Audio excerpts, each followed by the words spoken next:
Hey there, all you creepers and reapers. Welcome to another podcast of the Femme Fatalities. I'm Anna, your co host, and I am here with. Margaret, your co-host. Hello, Frightenlings and Grieflings. Anna, what movie are we talking about today? Oh, Margaret, I have such sights to show you, but don't worry, I won't let it tear your soul apart. We are talking about none other than one of my personal favorite movies and books that I love so much. And I am so sorry, Margaret does not feel the same way. If you've heard about our other podcast, the roles have kind of flipped a little bit. We're going to be talking about Hellraiser today. And just a trigger warning, there are plenty of them throughout this series. There is BDSM, marital relationships, affairs, parental-child relationships, suspected child abuse, physical violent gore, anything to do if you're opposed to or do not care for practical weaponry, so things that you would maybe find in a barn or at a farm or even around your house, like chains, hooks, those sorts of items are very abundant in the film as well. Margaret, did I leave anything out? No, I think you've got it all. These are very gory movies. They're also very sexually suggestive movies. So these movies are not for the faint of heart. And sorry, any Hellraiser fans, because I know there's so many of you and I love so many of you. It's not my cup of tea. And that's what happens in life. Anna loves Hellraisers, and as she was alluding, there's another one. I love animatronic horror, and that's not her thing. So we get to like what we like and then talk about it. And thank you, Anna, you're going to have this conversation with me and enlighten me. And yeah, so thank you. Well, and thank you for being brave enough to give it a shot. And, I appreciate that. I hope that I've helped you, and I hope this conversation will help a little bit more. Anyone out there who's listening, it definitely, it's kind of like carrot cake. You either love it or you hate it, and there's no in between. I personally love it. I could go on and on about the universe and the characters. I've met many of the actors. Special shout out if Ashley Lawrence, Doug Bradley, or Simon Bamford, you are listening to this podcast. You all are amazing. I adore you. I can't say enough. I'm so excited that you're so excited. This just tickles my heart that you're just so excited, and I'm excited that I get to witness your excitement for this fandom, for these movies, and as Anna and I, hopefully you get as you listen to these podcasts, our own experiences with these movies, why we love them, why we don't. I first saw Hellraiser in high school, did not like it, and in rewatching it, I can reflect that it poked on some of my own sexual insecurities because it is a very sexual movie. I was coming into my own as a sexual being and then having my own trauma. I couldn't do this movie in high school. And so coming into it, I still had some of that apprehension. I just knew I did not like the movie as a high schooler. And then rewatching it, I was like, okay, like I've healed trauma. And still, I'll be honest, I was a bit disappointed. I wanted to love this because I love Anna's enthusiasm. And I have other people in my life who are such Hellraiser fans. And I was like, I'm going to be part of the fandom with them. And then I was like, no. Yeah, and that doesn't mean they love me less. There's like, okay, you're not something. Yeah. It's not for everybody, and that's okay. I actually was much younger than you when I first saw the movie. I think I was like 6 or 7, and my mom let me watch it. I've loved it ever since. I think just the makeup artistry is what got me.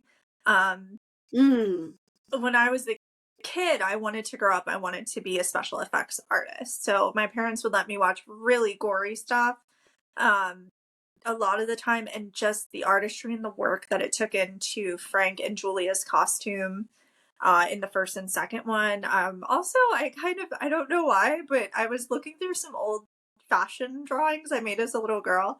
I legit thought the Cenobites were like the highest level of fashion that you could have. Like their outfits. Yeah. So I love their outfits. yeah, I'm with you. I wanted, so funny. I think we both wanted to be special effects creators as kiddos, and here we are hosting a podcast. Neither one of us went into that field, but I too wanted to go into special effects. I wanted to create monsters and beasts. So I will agree with you. I love the Cenobites. They are so creative. Even in the remake, yeah, I love the priestess. I can really appreciate the creativity that went into totally them. Yeah, I agree. And I think watching it I probably watch that movie at least 2 to 3 dozen times a year. I love it.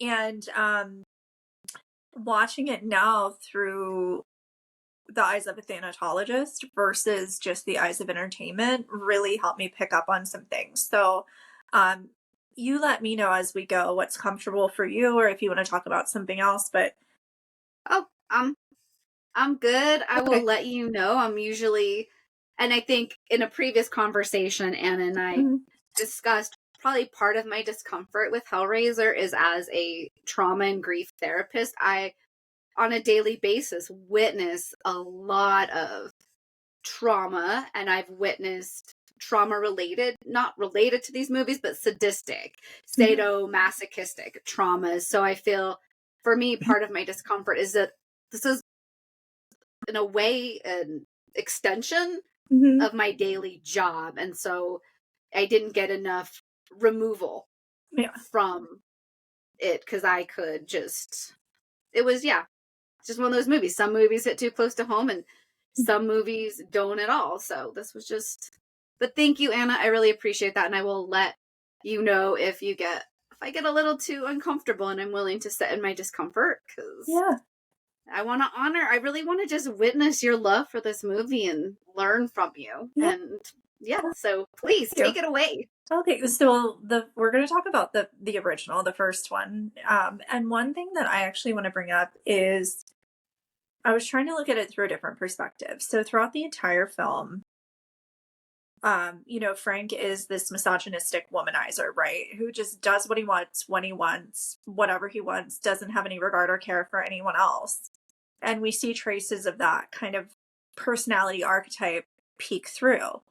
And then we have Larry, who is Frank's brother, and he's kind of this meek, gentle, I don't want to say wimpy character, but just a very passive person. And then we have Julia, who is Larry's wife, but has a very torrid physical affair with Frank. However, I tried to look at this through the eyes of Julia. So we don't know the backstory, right? She's engaged to Larry. What we see of him in the movie is particularly the scene where he cuts his hand, right? And he's like gonna puke, pass out, freaking out. Oh, I can't stand the sight of blood, and how she immediately swoops in and has to mother him and fix everything.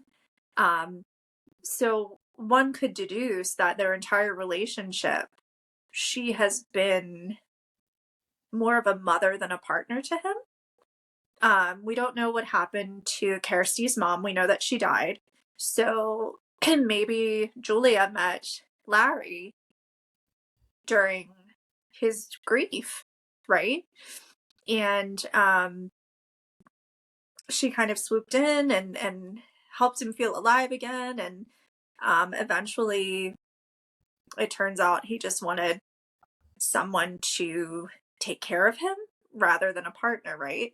So then, on the other hand, we have his brother Frank, who is just this wild, crazy, do what I want when I want type of person. And, he's like sexual and he's just take charge. And he's like, and I hate saying it like this because I think that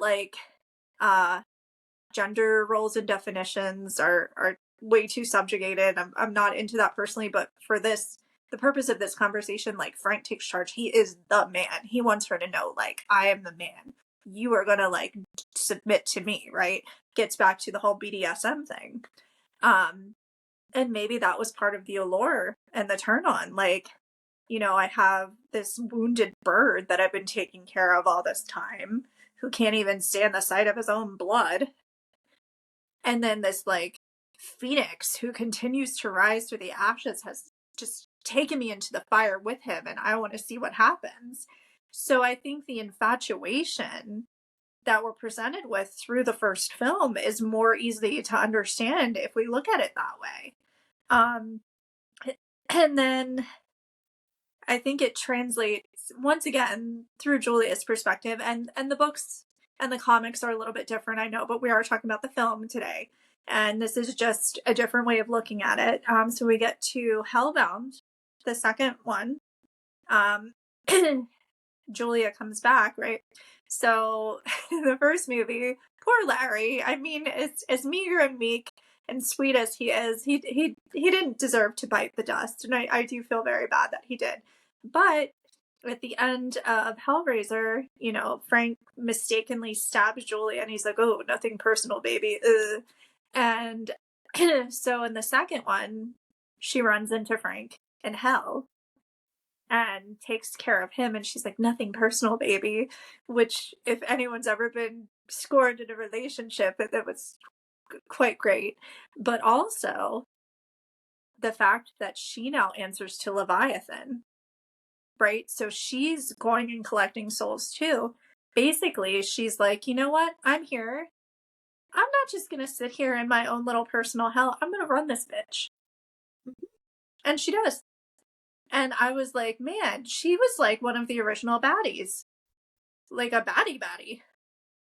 But I just was like, wow, this could be a story of a woman who repeatedly chooses not great relationships and then develops a relationship with herself and kind of goes into hyper self-sustaining mode. As much as there are so many other characters and ideas and developments throughout, I just think that sometimes Julia is really overlooked, but she is a powerful, powerful character. And I really wanted to talk about her because that's how I feel. What do you think, Margaret? Thank you. I love that perspective about Julia and how you touch on these antiquated archetypes of the masculine and feminine that we have, right? And how Larry is the undesirable masculine, and how Frank is like the hyper masculine that is also undesirable. So not really like this empowered, enlightened masculine in this movie. And then how, again, like the feminine too, it's broken archetypes of masculine and feminine, and how you're right, like Julia does pick these unhealthy relationships. And I love your take that now she's empowered, she's in hell, and she's like, yeah, I'm gonna run this bitch, I'm gonna collect souls. And the second movie also touches on how feminine facing people, often the asset that they have to use to have power is their sexuality. That is how they gain power, and that's touchy, right? That feels vulnerable. Well, it can be empowering, and yet so often as women, we come from a place of trauma with our bodies, and then our body is our tool for empowerment, but yet that's been taken from us, so we've lost power.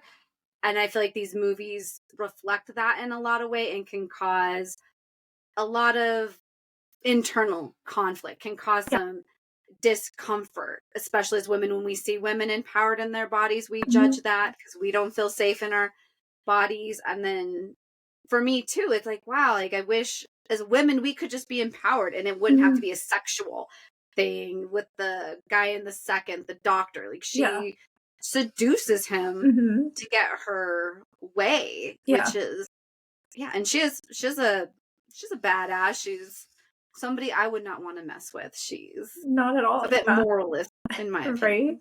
And it's interesting, like, she becomes so ruthless, too, because in the first one, she's like, oh my god, I have to kill people, and, like, should I be doing this? And she's so appalled. And then by the second one, she's like, mama's hungry. You know what I mean? So, yes. It's just the evolution of her character is something very entertaining to watch. And you're right. I mean, there is actually a movie that probably came out around the same time as the original Hellraiser. It's not a horror movie at all. It's I guess it's somewhere between rom-com and drama, but it's Working Girl, right? I watched this movie all the time when I was a little girl. Melanie Griffith's character, Tess McGill, says in that film something to the effect of, lure them in with your looks, and then when they don't expect it, knock them out with your smarts. And I'm like, how fitting is that to what we're talking about? I mean, it's definitely something that we are presented with in the media quite frequently. Yes, it is that as women, we lure them in with our looks and then we knock them out with our smarts. And Hellraiser really touches on that with the Julia character, because she is very smart. Like you said in the first movie, she is very much like, I don't want to kill, and then becomes very ruthless. And and she's very strategic. It's not just like, oh, I'm gonna do this now. It's thought out and very well executed and planned. Yeah, so props to Julia. You know, do what you gotta do, girl. But you know, the other thing too, in terms of ruthlessness and manipulation, we have to talk about Frank, right? Because he is not the type of person I would want anyone. I would want anyone, even if I don't love and care about you or know you, I still don't want you to be with somebody like Frank, because he is not an ideal partner. No. And just the level of manipulation, I mean, I get the feeling in the first one that there was some sort of creepiness or abuse or something that happened between him and Kirsty, who is his niece. And then in the second one, it's affirmed because he sends for her and he manipulates her to think that Larry, her father, is calling out to her from hell and he needs help. But no, it's creepy Uncle Frank. And especially with that whole, like, come to daddy and excuse me while I dry heave. But just the level of just hedonistic behavior that he has is insane to me. And you know, like, you can look at him and you're like, it's not a great dude. Yeah, he was definitely a hard character to witness, a hard character to watch. And you know, you don't want him to get better watching this movie. He's not somebody that you're rooting for. It's almost like you're like, Julia, what are you doing? Like, don't help this man. Like, he needs to be in hell.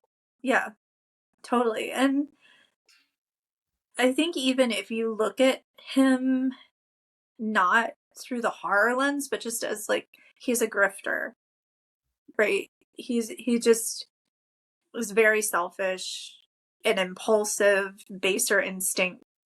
It doesn't seem like his intellect maybe spans beyond immediate gratification.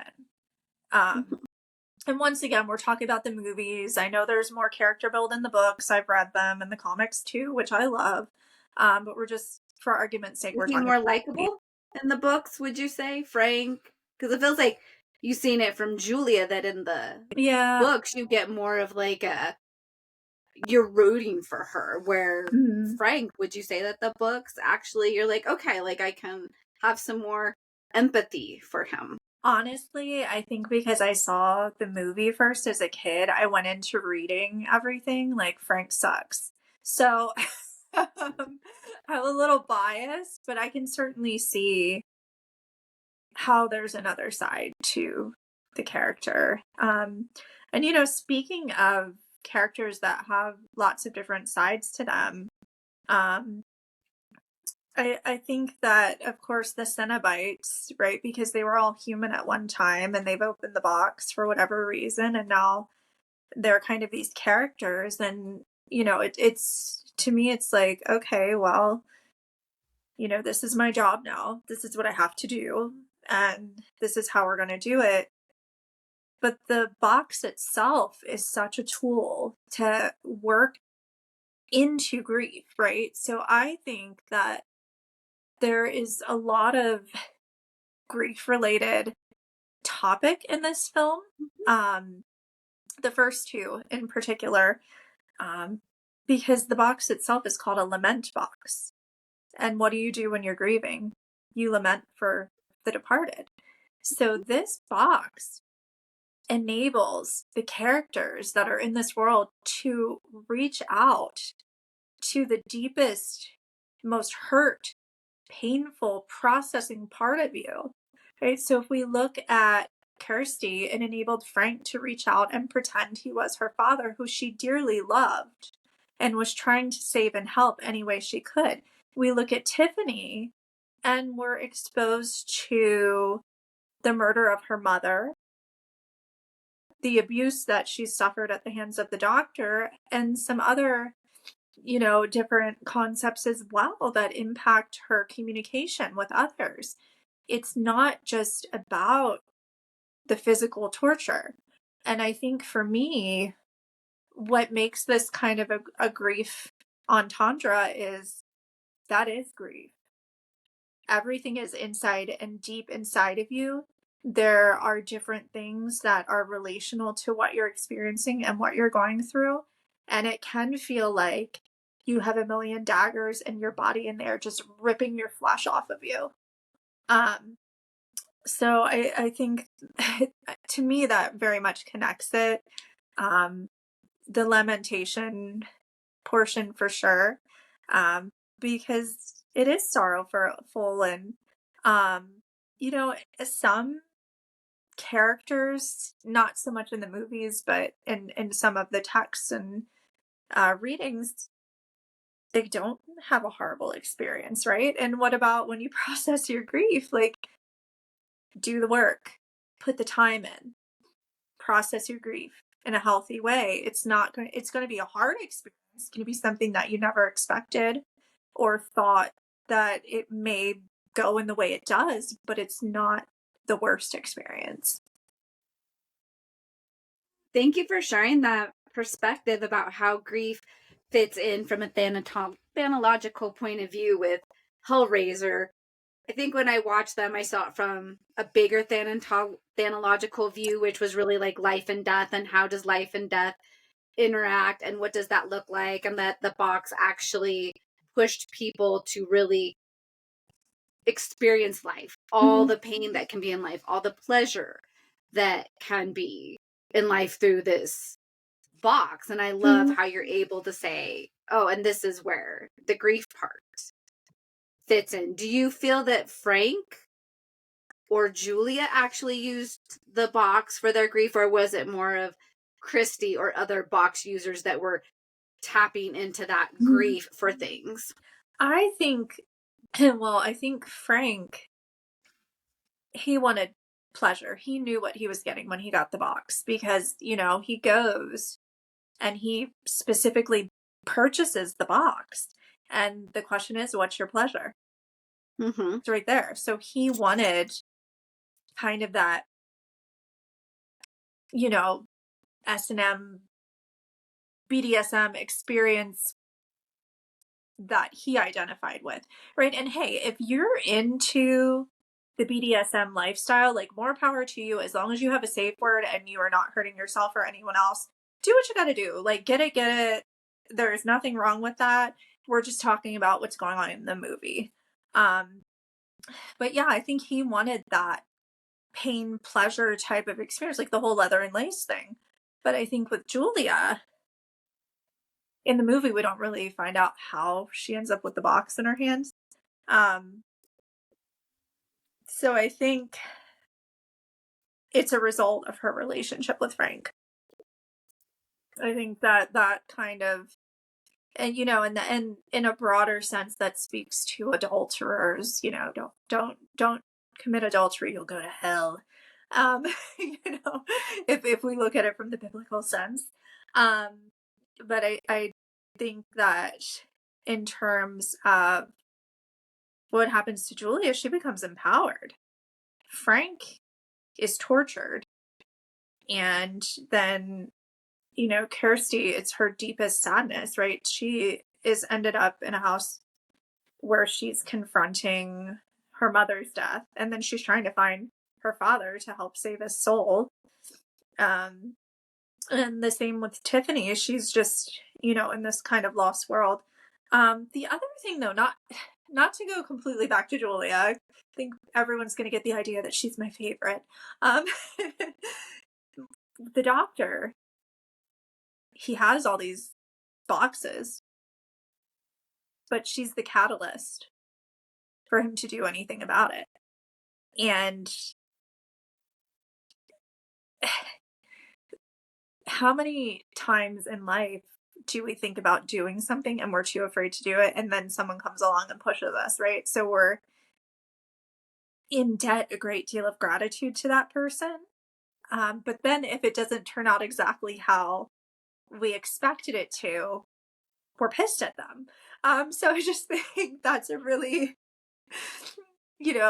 great way to look at it as well. Like, okay, you took me to this world, you're showing me all these things. Wait, why do I have to get in this box? You tricked me. And here we are. And you bring up the doctor. He was such a diabolical. So we're on to like Hellraiser 2 now, for those that may not be following. Such a diabolical, scary character. He was also somebody very unsettling. He's experimenting on the patients in the psych ward, using their mental health, probably exacerbating their mental health so that he can learn about the box. So he even has like this voyeuristic thing, like, characteristics to him. He is a voyeur. He wants to learn about the box at other people's expenses. Yeah. Oh, totally.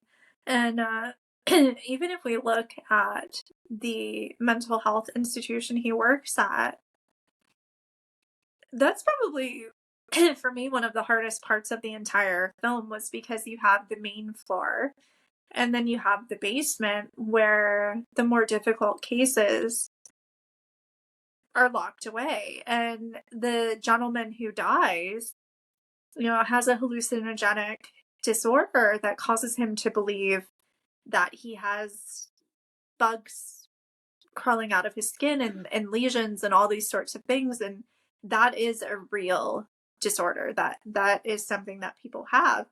And when I was a kid, I remember telling my mom, why can't they give him medicine to make him feel better? Don't give him a razor blade. That's a bad idea. Or I think I called it a razor blade when I was little, it was a shaving blade, I think. But it was funny because as I was watching it the other night, I said to myself, I was like, lithium could have helped this gentleman. And it was funny because I had the same sort of reaction, but just in terms of the treatment of those with mental illness and mental health issues, how far we've come today, but how far we still have to go. Yes, you really touch on the awareness of mental health, and what an insightful kid you were to even be like, why is he doing this? Like, there's something else that could make him feel better, and the stigmas that come with mental health and how they get taken advantage of. I think the doctor really does reflect that there are predators in the society that take advantage of the mentally ill. Even completely. Tiffany, he takes advantage of her for his own benefit. Like, everybody there was for his benefit, which is really sad and scary, especially for our most vulnerable members of society, including those with mental health issues. Oh, totally. Yeah, I agree. Now, of course, we have to talk about the Cenobites a little more.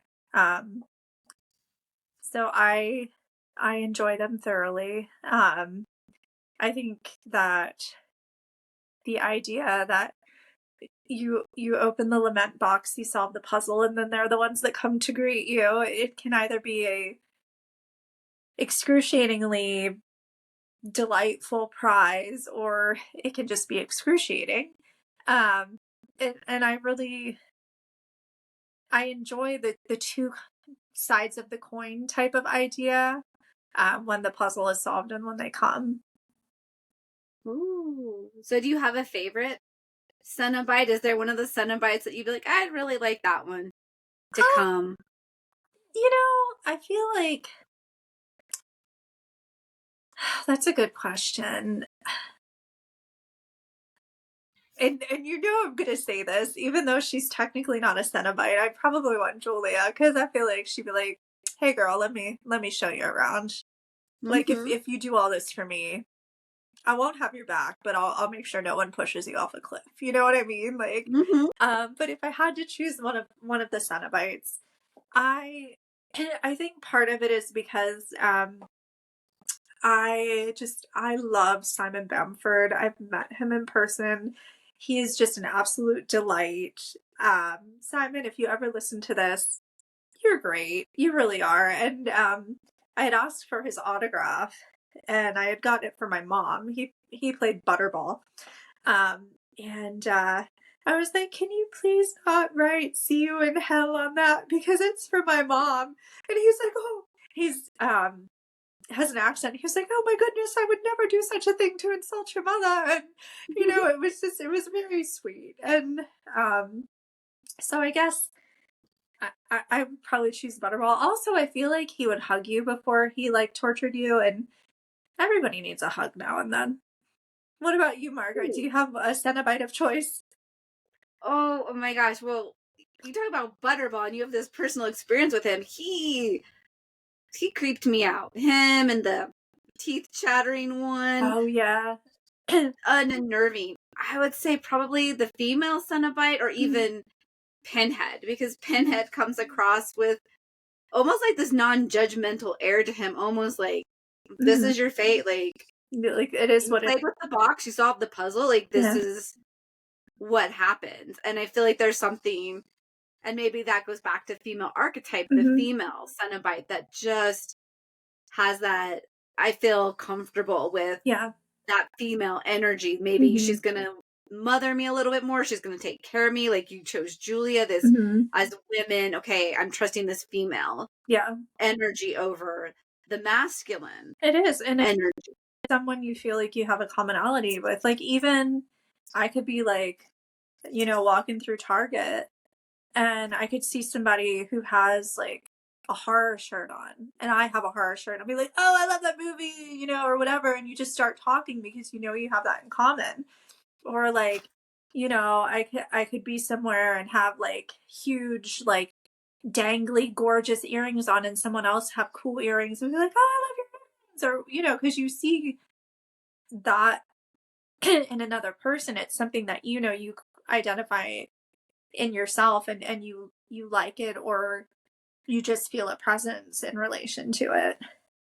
Ooh, I love that you brought that up, like how we look for who we align with, who are safer people to be around, which reminds me, growing up, my mom would always say, like, if I'm in a social situation, look for the person that looks more scared than I am or lonelier than I am, and go make friends. And that advice took me so far, because if I was feeling anxious or scared or nervous in a social setting, I would look for that person, and me and that person would often become fast friends for that event, sometimes longer than that, because that was the person that they were aligned with me. We were both nervous, we were both scared, we were both maybe feeling awkward, and be like, okay, like now we don't have to be isolated in this circumstance. Oh, totally. Well, that's like in my adult life, I've worked for a few corporate organizations, previously. And I would never seek out friendships or relationships with people in the C-suite or the executive suite. That just wasn't for me. I immediately would go to like the warehouse or shipping or production and start making friends, because I knew, I was like, okay, these people are like hardworking. They're a lot of fun. It's more relaxed here. There's no air of anything. And they're going to be real with you, at least in my experience and in my opinion, right? So it's that comfort we seek through others. Yes. Ooh. Thank you for sharing. I completely agree. So I'm curious, right? We're talking about Cenobites, and we know Cenobites were once people. Do you feel like if Julia's story continued, that she would become a Cenobite, that she is on her way to be a Cenobite? Absolutely. I feel like she's trying to ascend to that level. You know, and maybe she's had these relationships that were not what she thought they would be, or ideal. It didn't work out.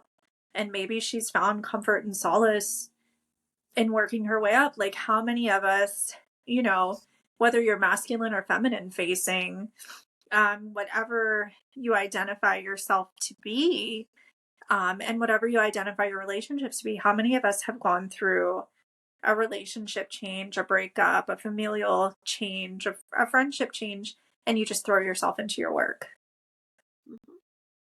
Yes. So maybe that's what Julia's doing.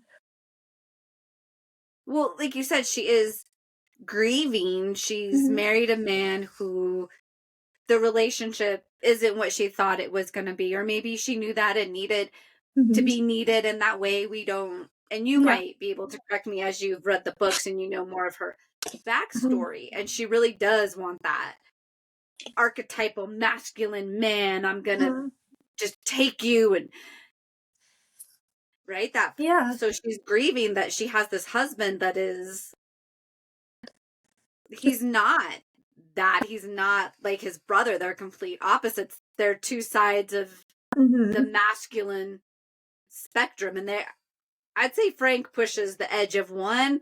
Yeah.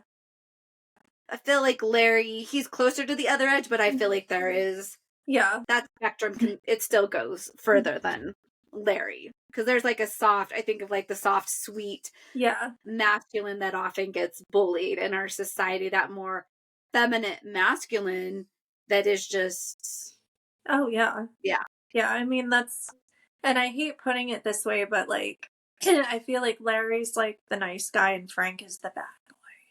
You know what I mean? They do embody that in this movie, and I'm guessing the books do too, and correct me if I'm wrong, that also are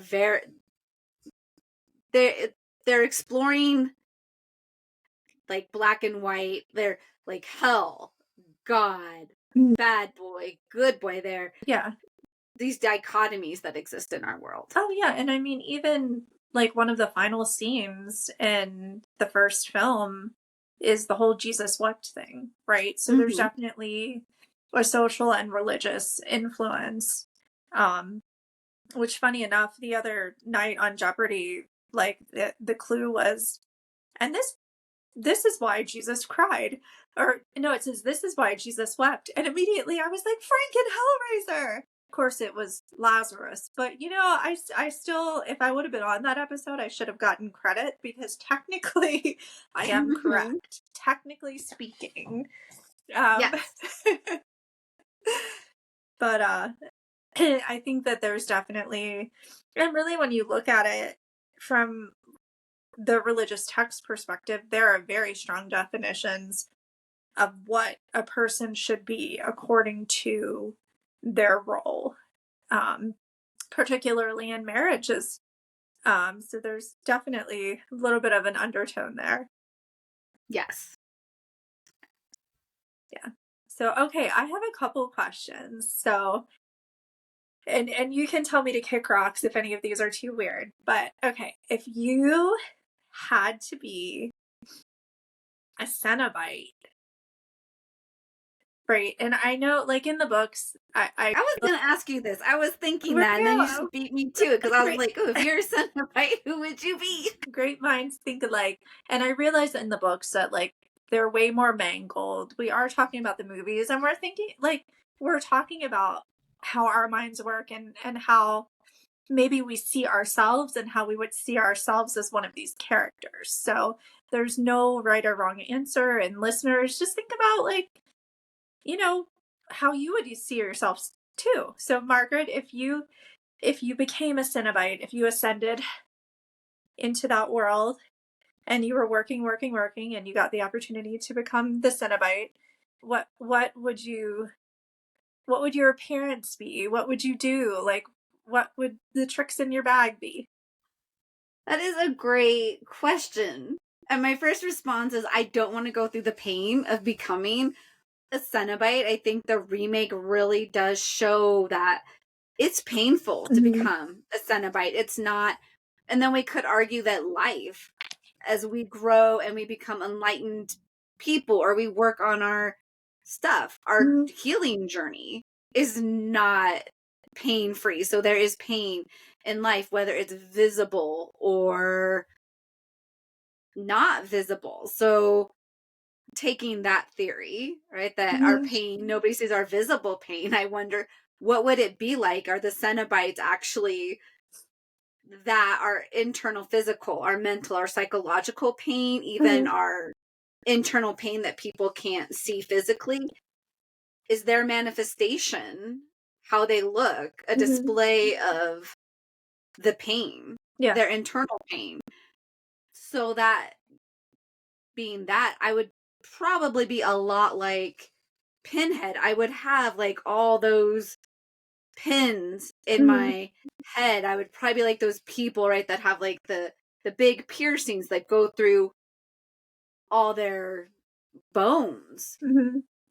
I don't like to think about my skin peeled and put like a different way. But I guess if I was a Cenobite, I'm so heart forward that my heart would be exposed. So maybe you would just be like my ribs. I don't know. Anna, you? I mean, I would hope it would be fashionable. That's I guess probably my fate would be I look like a giant handbag or something. Just because the high fashion aspect, but I think for me, one of my deepest fears, which I'm sure they would exploit if I open solve the puzzle and open the box, is being in a situation where I can do nothing to help and I have to witness the situation. So with that being said, I'm sure it would be something with my eyes. And also I have green eyes, which is very rare. It's like 2% of the world population. So I feel like maybe I'd have like these big old like marble green eyes or something. I don't know. And just really weird, like probably like cut patterns all over me. So not necessarily like where the skin has been removed, but just like almost like branded or scarred. But I mean, hopefully I would have a really cute outfit though. So not that You have to. brings it out, It's but Hellraiser. yeah. So yeah, I think that's a given. We'd have really cute outfits, either leather, if we go with the originals, or the remake where it would just be our skin becomes a fashionable outfit. And to add to that, I think for me, like those cut patterns would be underneath my outfit because then no one else would see them. But like the leather or vinyl would irritate the scars. So I consistently would be reminded of them, but I would look okay on the outside. Ooh. Talking about the female psyche, right? Yes. And how we are irritated by the outside daily. Yeah, even though no one else can see it, right? So, yeah. Yes. Yeah, I don't know. I do feel like, I don't know, I probably, because of the roles I tend to take in my reality relationships, I'd probably be like baking cookies for everybody, like in our off time. Like when we're not destroying souls, I'd be like, hey, who wants to come over? I'm gonna make cookies. You're a natural caregiver. You'd be cooking, and I would be like, "Hey, do you want to talk about it? How was it to take that soul? What were there any traumas that came up for you? Are you experiencing any grief? Let's go ahead, sit down, and let's talk about this." And and then I'd be like, "Oh, I just hate it too when they resist. Here's a nice hot bowl of soup I just made. This should help you. It's so comforting." Right? But yeah, I think it's great. And I think that, when we look at the Cenobites, they're not all one type of person. And, I mean, we have a child, we have, a military leader, we have some others that you don't learn the backstory about in the film. So I think that, it just goes to show that we've all got secret pain on the inside that we don't wear on the outside. And if we were to expose that, it might be very shocking for others to see. Yes. I love that perspective.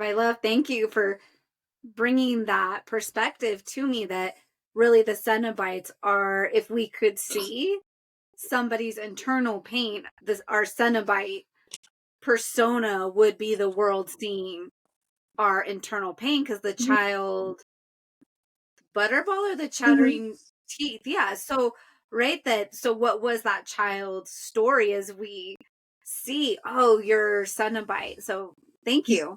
I really appreciate that perspective. Well, thank you too for, riding the Hellraiser tilt-a-whirl with me. I if the triggers we mentioned don't get to you and you've listened to this podcast and you haven't seen the films, I highly recommend them. I love them. Love them as a child, love them as an adult, love them as a thanatologist. I think they're great entertainment. I think it's great to conceptualize different scenarios through the films as well. I love it so much that I'm planning to order a lament box from Etsy and put it on my desk at work. So there's that. No, I think it's great. Now, I do have to ask, which character in the films do you most identify with? That is a great question. And as usual, right, we watch these films, and I'm guessing Anna does it too as we're watching them. Like, who do I most relate to? Who am I most like in this movie? And I'm going to have to go with, I know this was mainly about the first one. The second one, the doctor that's like trying to help Christy and like then starting to explore, and sadly his curiosity gets the best of him, but he just seems well intended. Like, this woman, maybe she's not crazy, maybe she's not, and maybe that's too because I'm in the mental health field, that even if somebody says, oh, I'm schizoaffective or I have borderline, I really want to know, like, what is that experience? Is that really what you are, what you have? Or is there something else there? And what has led to this? Is it really a chemical imbalance like we know some mental health is? Anna knows this. I'm a trauma specialist. So oftentimes for me, my lens is how trauma has impacted mental health to make somebody present as borderline or bipolar or dissociative identity disorder. And then how do we work with that? So I would say the well-meaning doctor that ends up dead. How about you, Anna? Are you going to say your name? No, it's actually not Julia, surprisingly. Oh. I am team Julia for sure, but I relate to Pinhead. And the reason for that is because this character, as you had noted before, Margaret, it is what it is. And for me, I like the fact that he's also willing to listen and bargain and modify the original plan. I hope to others, I tend to be very optimistic and kind and thoughtful. However, in a crisis situation or unexpected situation, I'm very, very much the first one to say, this is what it is. We don't have time to be upset. We don't have time to point fingers at each other. What we need to do is figure it out.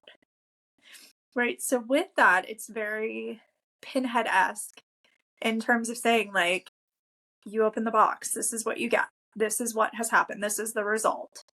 But also to listen to an idea of another person.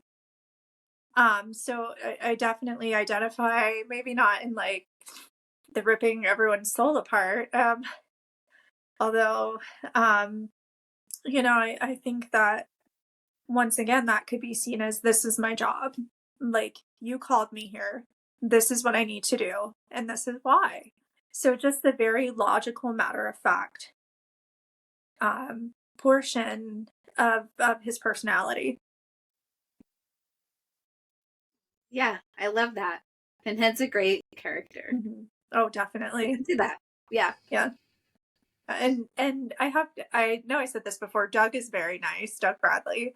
And Ashley is so sweet, and she's just so adorable. I don't know why. I expected her, I'm like 5'6", 5'7". I expected her to be my height, but she's just this petite little thing, and she's just so cute and sweet and nice. And I think the first time I met her, I was like, oh my gosh, you're so pretty. You look exactly the same as you do in the movie. And like totally fangirled over her. And she was very gracious. Aww. Yeah. So, yeah, I definitely, I do have to say, I don't identify with Kirsty throughout the film, the character, but the scene when she's working at the pet shop in the first film and the lady's like complaining about everything. And then, of course, the fellow is eating the bugs, and she's going back to like take care of like an emergency. And with the lady still standing there, like, nah, nah, nah, nah. I'm like, how many times have we been in a situation where somebody's like, much ado about nothing, and then we have to leave to take care of something that is serious, but they can't see that. And I was like, yeah. And they're still making much to do about nothing, because to them, it's something and they can't understand. Yeah, they can't prioritization that they are not it. Yeah, exactly. Yeah.